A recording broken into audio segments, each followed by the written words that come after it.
Bismillah, alhamdulillah, wassalatu wassalamu ala rasulillah. Patebang di dinten ieu dinten Salasa kaping 2 Desember 2025. Masih dina suratul Isra ayat ke 104. A'udzubillahi minasyaitonirrajim. Bismillahirrahmanirrahim. Wa qulna jeung ngadawuh kami saur Allah atau Allah berfirman mimba'dihi saatosna dilelepkeun itu Fir'aun di lautan merah, laut Khuljum. Allah ngadawuh ka Bani Israil. Li Bani Israila Allah ngadawuh ka Bani Israil ka kaumna Nabi Musa saatosna salamet mentas kapalih ditu ka negeri Sam. Allah ngadawuh kieu askunu caricing anjeun di dieu al ardo tempatan ieu muka bumi anu aman tegasna negeri Sam. Negeri Sam teh mana wae? Yordania, Suria, Libanon, Palestina samalah tos aya penduduk Palestina harita oge, Israel anu dongkap paneuri. Turki oge sebagian, Irak oge sebagian eta teh negeri Sam aya.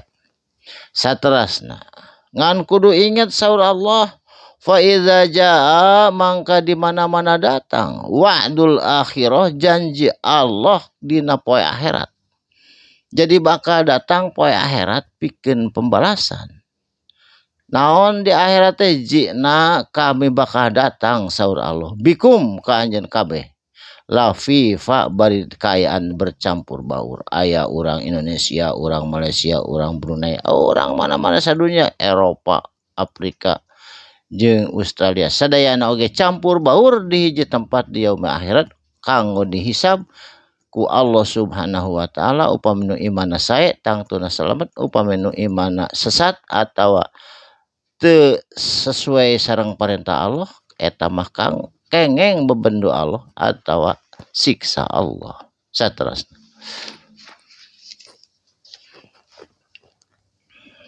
Saterasna kapalih dieu wabil haqqi jeung kalayannyana kebenaran anzalnahu kami nurunkeun hu itu Al-Qur'an wabil haqqi kalayan tujuanna oge benar eta Al-Qur'an teh nazala kana diturunkeunana itu Al-Qur'an. Wa ma arsalnaka jeung teu pati-pati arsalnaka nurunkeun kami ka anjeun eta kana Al-Qur'an illa kajaba mubasysyiron eta teh pangbubungah pikeun jalma-jalma nu iman nu Islam ku sawargana Allah. Wa nadiron jeung peringatan atawa warning pikeun jalma-jalma nu doraka anu membangkang ka Allah jeung Rasulna. Saterasna wa Qur'anan jeung ari itu Al-Qur'an faraqnahu terpisah-pisah diturunkeun teh hu itu Al-Qur'an terpisah-pisah kumaha aya surat Al-Baqarah aya surat An-Nisa aya surat Al-Imran terpisah-pisah ayatna ge terpisah-pisah supaya naon litaqrahu supaya bisa mudah macana hu kana eta Qur'an. Jadi gampil diterangkeunana margi terpisah-pisah hukum demi hukum ayat demi ayat. Jadi urang teh nu pentingna mah heula bisa maca tiasa memahami kana Qur'an. Margi eta teh parentah Allah litaqra'ahu kudu di supaya bisa mudah macana Qur'an.